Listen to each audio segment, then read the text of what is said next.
दिल्ली के पूसा इंस्टीट्यूट परिसर में आयोजित पूसा कृषि विज्ञान मेले में ऐसी भी हैरतअंगेज तस्वीर दिखी, जहां एक स्टॉल पर किसान करीब 5.5 फीट लंबी लौकी लिए हुए थे, जिसे देखकर सब हैरान रह गए। दरअसल पूसा इंस्टीट्यूट ने हर साल की तरह इस साल भी 9 से 11 मार्च तक कृषि मेला आयोजित किया था, जिसमें देश भर से सैकड़ों किसानों ने हिस्सा लिया और कृषि संबंधित नई जानकारी, बीज और पौध हासिल की। इस बार के कृषि मेले की थीम तकनीकी ज्ञान से आत्मनिर्भर किसान रखी गई थी।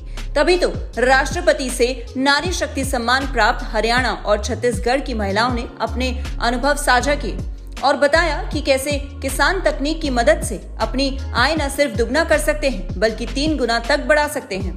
अपनी आय को 2 गुना की बजाय 3 गुना भी कर सकते हैं, जैसे कि हमारे प्रधानमंत्री जी का सपना भी है। और मैंने गांव में 9 स्वयं सहायता समूह बनाए हैं और आज हमारे प्रोडक्ट 5 स्टार होटलों में जाते हैं। ये मेरे लिए सबसे बड़ी बात है कि गांव की, आप भी समझ सकते हैं, हरियाणा की महिला का यहाँ तक पहुँचना बड़ी ही तकलीफ भरा सफर था, लेकिन हार नहीं मानी तो मैं आज यहाँ पे खड़ी हूँ आपके सामने। और कल मेरे को भी नारी शक्ति पुरस्कार से सम्मानित किया, आप सबके सहयोग और साथ से मेरे को यह उपलब्धि प्राप्त हुई है। और मैं धन्यवाद करना चाहती हूँ पूसा का भी और सभी किसान भाइयों का भी।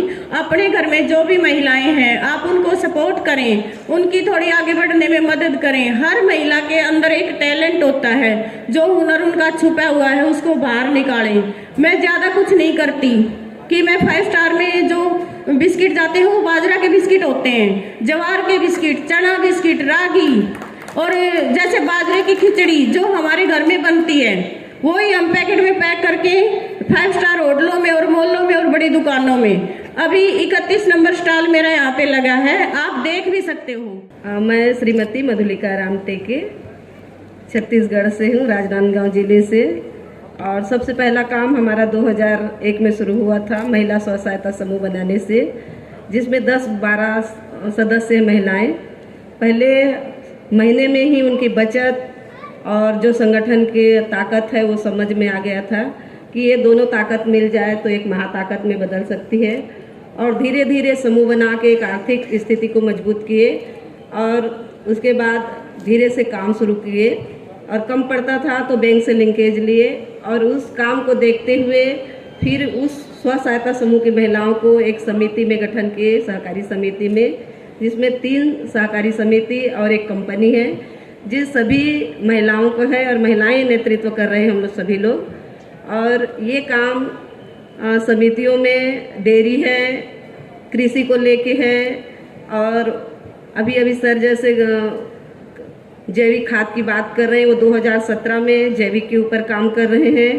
तो इसमें 2 लाभ है, एक तो जो खेती के खर्च है वो भी बच रहा है और दूसरा स्वास्थ्य में भी बहुत ज़्यादा अच्छा प्रभाव पड़ रहा है। इसलिए छत्तीसगढ़ के किसान अधिकतर जैविक की ओर आ रहे हैं। देश की ये वो किसान महिलाएं हैं जिन्होंने कृषि क्षेत्र में संगठन बनाकर बेहतर काम किया और अब न सिर्फ खुद के लिए आय के साधन जुटा लिए हैं, बल्कि आत्मनिर्भर बनकर बाकी लोगों को रोजगार भी दे रही हैं। कृषि मेले में किसानों को अनाज की नई और आधुनिक वैरायटी, बीज, पौध, दालों की उन्नत किस्म, हरी सब्जियों की जैविक उपज और फूलों की वैरायटी के बारे में जानकारी दी गई। इसके अलावा कृषि के लिए जरूरी उपकरणों की भी प्रदर्शनी लगाई गई, ताकि किसान इन उपकरणों के बारे में जानकारी हासिल कर जरूरी उपकरणों का इस्तेमाल कर सके। जानकारों का कहना था कि किसान तकनीकी ज्ञान हासिल कर कृषि क्षेत्र में क्रांति ला सकते हैं। कहते भी थे उत्तम खेती, मध्यम व्यापार, नौकरी को लोग लास्ट में पसंद करते थे, लेकिन बीच का कुछ कालखंड ऐसा रहा जिसके अंदर लोग नौकरी की तलाश में जाने लगे, खेती को छोड़ने लगे। लेकिन वास्तव में कृषि के अंदर आज भी अगर देखा जाए तो यहाँ पर, जैसा मेरी बहन ने अभी यहाँ पर कहा कि माननीय प्रधानमंत्री जी बात करते हैं कि देश के किसानों की इनकम हमें डबल करना है,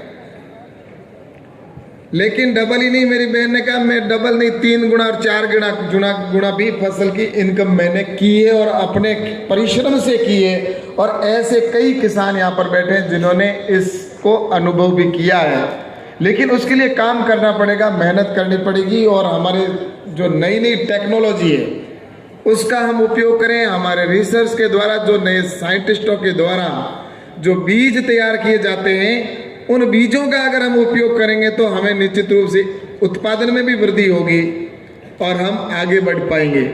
दिल्ली में 3 दिन लगे इस कृषि मेले का 11 मार्च को समापन हो गया। इस दौरान कृषि क्षेत्र में अच्छा काम करने वाले देश भर से आए किसानों को सम्मानित भी किया गया, ताकि सम्मान पाने वाले किसान दूसरे किसानों के लिए मिसाल बने और इस क्षेत्र में अपना भविष्य उज्जवल कर सके।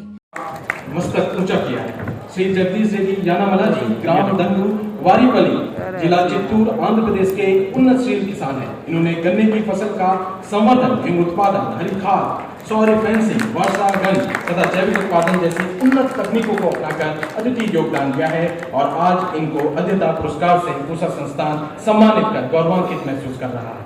इस तरह के कृषि मेलों का उद्देश्य देश के किसानों को कृषि तकनीक के बारे में जानकारी देना है, ताकि देश का किसान आर्थिक तौर पर मजबूत और समृद्ध हो सके। दिल्ली से नवदीप टुडे के लिए दीपक धैया की रिपोर्ट। खबरों की डोज नवदीप टुडे पर हर रोज।